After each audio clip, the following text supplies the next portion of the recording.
on voit bien que la façon de faire des enfants, d'accord, c'est l'enfant qui fonde la famille, mais la façon d'avoir ces enfants-là continue de poser problème de tous les côtés. Alors, Michel Bauzon et Dany Robert Dufour. D'un point de vue sociologique, qui s'intéresse aux réalités, hein, c'est-à-dire qu'on décrit plutôt les réalités, hein, on ne part pas des fantasmes, des rumeurs, on part des réalités.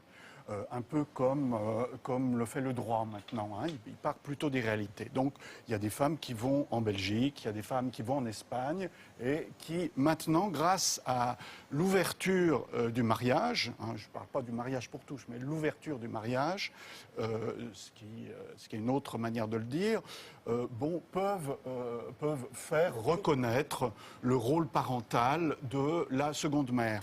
Et je salue, moi, les 7000 couples qui se sont mariés dans les derniers mois de l'année, les 7000 couples de même sexe.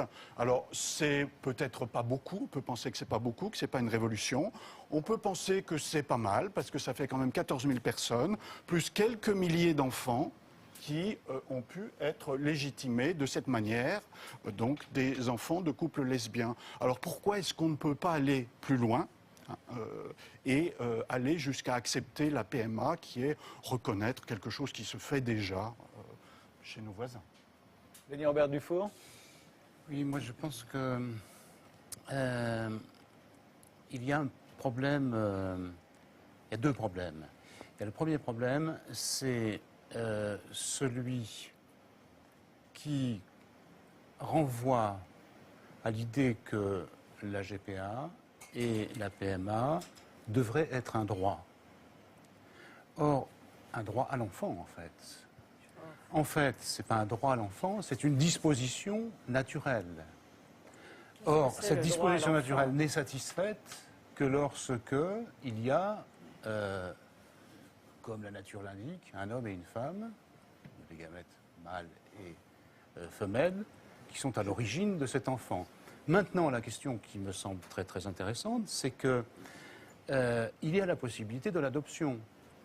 Et l'adoption est une possibilité qui, à mon sens, devrait être ouverte aux couples homosexuels. Pourquoi ?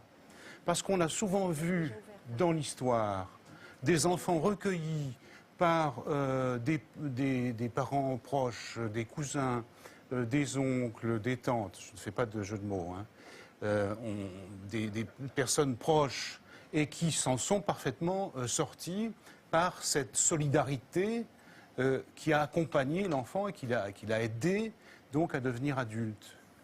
Donc je ne vois pas pourquoi on penserait que les couples homosexuels seraient nécessairement plus mauvais que des couples hétérosexuels pour adopter des enfants et pour accompagner les enfants. La seule condition, à mon avis, c'est de bien distinguer la question de la procréation, parce que vous dites que les parents homosexuels vont automatiquement dire à l'enfant. Rien ne le garantit. Rien ne le garantit.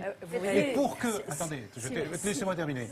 Pour que ça soit absolument garanti, il faudrait que dans l'état civil de l'enfant figure la procréation et qu'on puisse distinguer la procréation de la filiation, que ça figure dans l'état civil. La filiation étant ce qui se rapporte donc aux parents qui ont adopté. La procréation, c'est les parents qui ont procréateurs. C'est deux choses différentes. Dominique Bertinotti. Justement, si il n'y avait pas eu cette façon de caricaturer ce que devrait être la loi famille, ça fait partie justement d'une des propositions qui aurait pu exister et qui rejoint l'idée qu'effectivement, il ne faut pas qu'il y ait de secrets et qu'on ne raconte pas d'histoires absurdes à l'enfant.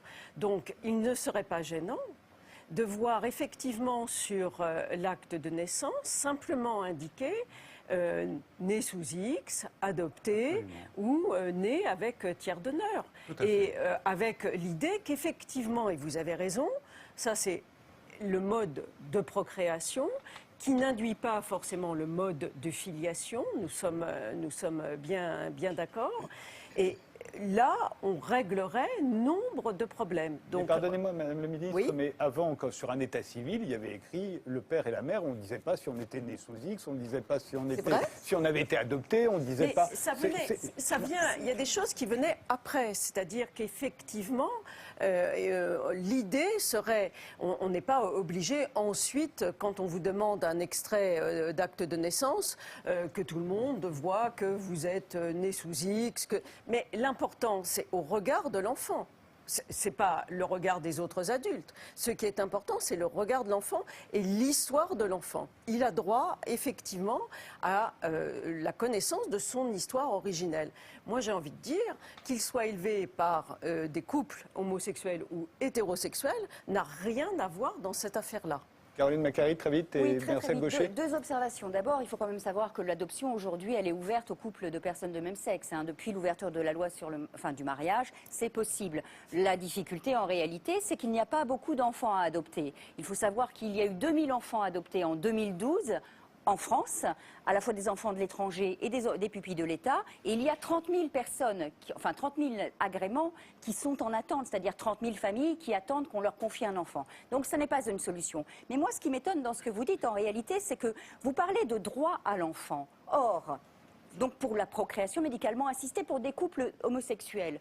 Mais alors, la procréation médicalement assistée pour des couples hétérosexuels, ça veut dire qu'elle institue déjà un droit à l'enfant. Si on permet à ces couples hétérosexuels qui ne peuvent pas avoir d'enfants parce qu'ils sont infertiles ou parce que psychologiquement ils ne peuvent pas avoir d'enfants, eh bien c'est qu'on leur donne un droit à l'enfant. Donc il n'y a pas à ce moment-là de raison de ne pas l'élargir aux couples homosexuels. C'est deux cas complètement différents. Non, non, c'est exactement ce que vous avez dit. C'est exactement ce que vous avez dit. Oui, Dans un cas, vous parce dites que que vous pour dites- les homosexuels, il y aurait un droit à l'enfant s'ils ont recours à la PMA.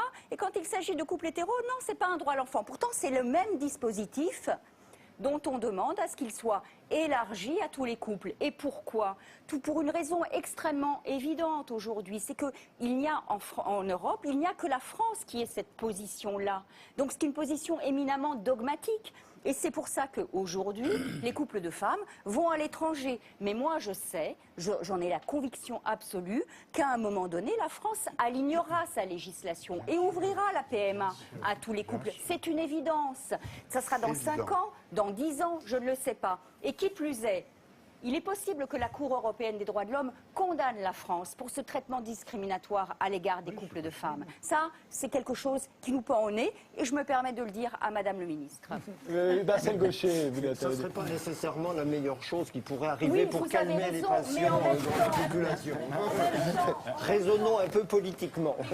en raisonnant politique, c'est aussi un raisonnement politique ce que je viens de vous dire. Oui, mais c'est pas le bon, à mon avis. bah, ça, Si bon. on veut semer la zizanie à l'intérieur d'un corps politique, il n'y a que ça à faire. Non. Je ne suis pas sûr que ces interventions soient très heureuses. Ce qu'il faut plutôt comprendre, à mon avis, très brièvement, c'est pourquoi cette question, qui est en effet d'une certaine manière réglée, on est devant un combat de retardement. Tout à fait. C'est clair, il y a une logique des situations et des institutions déjà en place. Bon, donc, on ne peut qu'y aller. Mais la vraie question qu'il faut se poser, et je pense que c'est la question que s'est posée le président de la République, ce qui l'a fait reculer, c'est pourquoi ça éveille de telles inquiétudes, de telles incertitudes dans l'esprit d'une partie importante de nos concitoyens. Qu'est-ce qui se passe là? Et je crois qu'on ne s'en tire pas en disant, comme ce qui est très facile, ce sont des réactionnaires qui ne comprennent pas le monde en train de changer. Supposons que ce soit vrai pour une partie, ça n'explique pas l'écho très large que cette inquiétude rencontre. Et je crois qu'il faut... Là, la question qu'il faut mettre sur la table, qui est très difficile à traiter d'ailleurs, c'est... Qu'est-ce qui nous rend si inquiets à l'égard du sort des enfants? Il y a quelque chose qui se cristallise autour de cette question, qui ne me paraît pas lié directement ni à la technique procréation médicalement assistée ou gestation pour autrui. Ça va beaucoup plus profond. C'est un rapport à l'enfant désiré, comme jamais il ne l'a été. L'enfant, c'était ce qui arrivait, et très souvent plus subi que vraiment espéré. Oui, au XVIIIe siècle, on le mettait en nourrice, Bien on s'en entendu. occupait pas, Donc, etc. Mais donc, Non, on le veut plus que jamais. absolument. Et, c'est Et quelque en chose- même temps, on l'aime plus que jamais, on s'en occupe infiniment plus que jamais dans l'histoire, et en même temps, le sentiment profond dans la population est que nous ne savons pas nous y prendre avec les enfants, nous ne faisons pas ce qu'il faut pour eux, il y a une angoisse collective qui dépasse C'est bien complètement pour ça le cas. que pour dépasser de ce dossier strictement C'est bien localisé. pour ça que pour dépasser l'angoisse collective, rien n'est mieux que de remettre de nouveaux repères et de redéfinir effectivement dans la loi au fond, un cadre. Donc aujourd'hui, force est de constater qu'un enfant peut être éduqué par plusieurs adultes, dont il faut que la loi définisse bien les droits et les devoirs de chacun et les responsabilités de chacun. Mais en Il y traitant a le ses sujet, parents, au fond. il y a ses parents biologiques qui ont l'autorité parentale et qu'ils conservent à vie. Et puis, dans le cas de recomposition, il y a l'intervention effectivement d'un tiers, qu'on appelle le beau-parent, dont on peut, en accord avec justement les parents biologiques, définir le rôle et la place, avec des droits et des devoirs qui sont, au fond, l'affaire d'adultes qui devra rendre des comptes, d'une certaine façon, à l'enfant au regard de ce que l'on inscrira dans la loi. Et ne pas le faire, c'est justement aller vers la non-création de repères et donc entretenir le climat anxiogène. Alors, J'ai quand vous- l'impression, Non, mais- par rapport à ce oui, que pardon. Marcel Gaucher dit, que le malaise actuel tient aussi à la mise en question de la différence biologique sexuelle. Je ne suis pas du tout contre les théories du genre, mais alors pas du tout, parce que je pense que quelqu'un... Oui. Si, il y en a, bien sûr. Il y a Il y en a, des ils ont une études, cinquantaine Il y d'années. a des études. Bien sûr. Alors, attendez, je vous arrête parce qu'on va aborder pas cette de question, théorie. puisque visiblement vous Non, mais moi, commencez je- sur je- l'égalité. Juste, je vous redonnerai la parole, Daniel Robert Dufour. Il y a Sylvie Ça, Testu juste- et Gabriel Cluzel qui Juste voulaient intervenir. Pour juste- rebondir un tout petit peu sur sur ce la que vous filiation. disiez, j'ai l'impression que, en fait, cette petite angoisse qu'on sent quand même qui a monté au fur et à mesure, c'est que quelque part, je crois que ça met aussi en exergue. On dit, le bien de l'enfant, le bien de l'enfant. Mais avant tout, le fait d'avoir un enfant, et vous venez de le dire, on le veut, on le désire. C'est au départ un petit acte égoïste qui remet un petit peu en question tout le monde. Et que ce soit dans un couple hétérosexuel ou dans un couple homosexuel, c'est comme ça. Et je pense qu'il y a quelque part, il faut aussi maintenant regarder cet enfant en disant, il t'appartient pas forcément, il ne m'appartient pas forcément, et on a des s'appartient droits. pas forcément. Il a des droits, et on a une abnégation ensuite quand on les élève, mais à la base, on a tous la même volonté, c'est-à-dire de devenir des parents. Un mot de Gabriel Cluzel. Alors moi, ce et que on je passe remarque au- quand même, c'est que la PMA et la GPA, ça ne devait pas faire partie de cette loi famille, mais en 5 minutes, on est revenu dessus quand même. Donc je pense que c'est Oui, c'est quand moi qui même l'ai un voulu petit parce peu qu'avec le le cœur problème du de la sujet, parce filiation que voilà, est au le cœur. fond c'est pas un non-sujet. pourriez peut-être dépasser Donc, cela, et puis, je pense. simplement, je vous écoute parler. Vous partez du postulat que, concernant cette PMA, GPA, qu'une deuxième J'ai mère, pas parlé un de GPA, deuxième moi. père pourrait finalement jouer le même rôle parce qu'il arrive par des accidents de la vie qu'une grand-mère ou quelqu'un du... Voilà, c'est vrai qu'on a tous connu des gens qui ont été élevés par leur mère, leur grand-mère. Donc, il n'y aurait pas de rôle C'est pas un spécifique accident de donné la au vie, père enfin. et C'est de très rôle. choquant. Mais c'est juste précisément très nier la choquant. souffrance. Non, mais l'accident- Nier la souffrance de ces Parlez- gens qui n'ont pas parlez eu de de la- père et pas eu de mère. Mais non, et non. vous voulez légalement permettre, dire que des pas du tout- enfants c'est pas une n'auront pas de souffrance, mère et c'est n'auront pas de l'intention. mère. Mais c'est moi, pas une moi, ma souffrance grand-mère pour eux. a été élevée Mais sans écoutez, père. Elle en a Sylvie. eu une profonde Mais écoutez, souffrance. Mais moi, par exemple, ça n'a pas Voilà, du tout été une écoutez, souffrance Sylvie. pour moi. La souffrance que ça a été, C'est c'est le exactement... jugement des autres, vous C'est avez dit, exactement... ça. Oui, c'est exactement ça. La première chose qui s'est passée pour moi, et je l'ai écrit dans un Mais bouquin vous êtes avant de vraiment venir une là ce exception soir. parce que tous ceux qui C'est n'ont quand pas les eu gens père vous m'ont dit regardent... qu'ils en avaient souffert et que ça avait Et ben été un voilà. manque. Mais Voilà. c'est-à-dire Mais vous avez que beaucoup si de chance.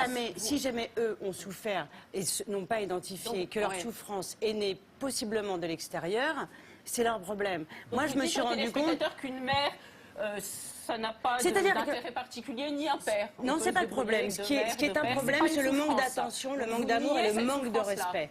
Non, je nie aucune souffrance. Je nie la souffrance généralisée en disant quand il va manquer ça, tu vas être malheureux. Chacun est heureux à un endroit et malheureux à un autre. C'est-à-dire que les individualités il faut les respecter. Et que des enfants peuvent se sentir très heureux dans une famille où ils auront une seule maman, deux mamans, ils auront deux papas, un seul papa.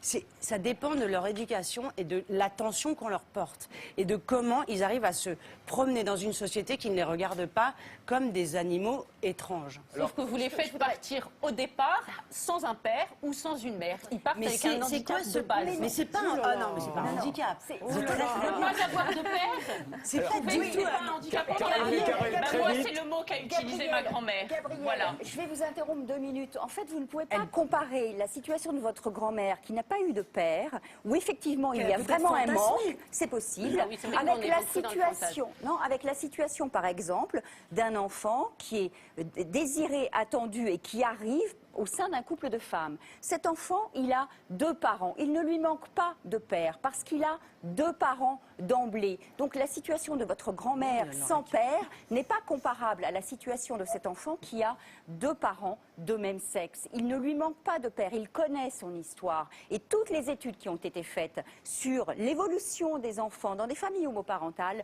montrent très clairement que ce n'est pas une problématique, tout On simplement. n'a pas du tout assez de recul pour se prononcer On a là-dessus. 40 ans de recul. On a 40 ans de recul. On Vous n'a ne, pas- vous ne les avez pas lues, ces études. On On a- a 40 ans de recul sur cette On n'a pas situation. du tout assez de recul. Mais bien sûr En que fait, si. Mais bien sûr En que si. fait, vous savez très bien qu'il y Non, a je des ne sais- problèmes qui surgissent Mais au pas- bout de 1, 2, 3 générations. Mais enfin, mais vous, on est.